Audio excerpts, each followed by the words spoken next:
Buttonholes. The word can cause palms to sweat or a heart race to quicken.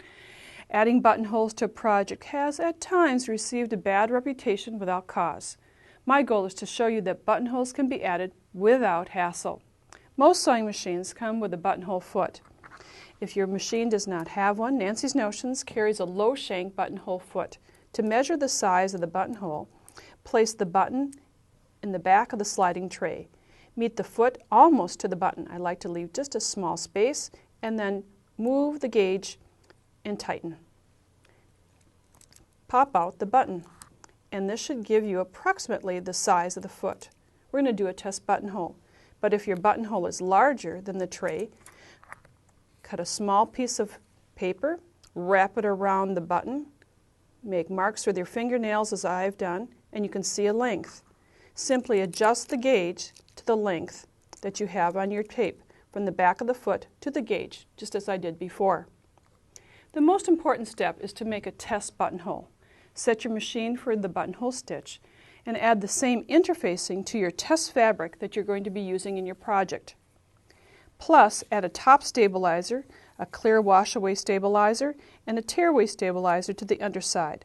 I've used Avalon's film, wash-away film, and for the tear-away, Cotton Soft. You can use the stabilizer of your choice. Following your owner's manual, stitch a sample buttonhole in the same direction, horizontal or vertical, as the finished project. There are two techniques that I like to use to cut open a buttonhole. Here's the first option. Use a buttonhole cutter and block set. Place the fabric over the block and cut. Simple as that. But if the buttonhole is slightly smaller than the blade, simply place half of the buttonhole over the block. And this is the second technique for working with the smaller buttonhole. There's no chance of making that buttonhole larger. Test the size of the buttonhole. It may be necessary to test it again. After you have cut open the buttonholes, then you can transfer the markings to your fabric. I'm going to be using a Simflex gauge. I've been using this product for about 30 years and it works. It's very interesting. Extend it to its fullest potential and then retract it so that the measurements between the staves of the gauge are at the markings on your pattern. I have the point aligned to the edge of my pattern.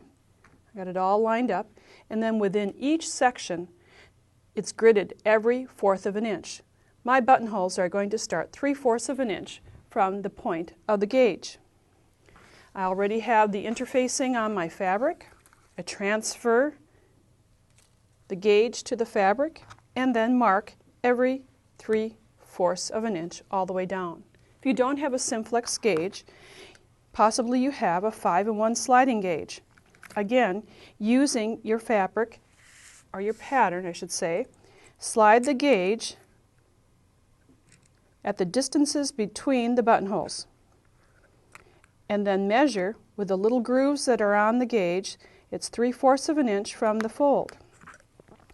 Again, just place the gauge and mark and advance and keep marking down until you've marked all of your buttonholes.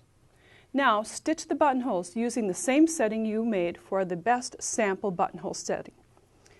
After stitching them, you're going to remove the stabilizer. The purpose of working with the top stabilizer is that the thread forms on the stabilizer, making a pretty buttonhole. Tear away the buttonhole, the stabilizer, and the stabilizer from the underside, and cut open your buttonholes using the buttonhole cutter and block. By testing the fabric, test buttonhole, you'll have no hassle buttonholes. An optional buttonhole marking product is space tape. The space tape comes in a roll. It's paper-backed adhesive cut between the spacings. The buttonhole lengths are from 1/2 of an inch to 7/8 of an inch in length.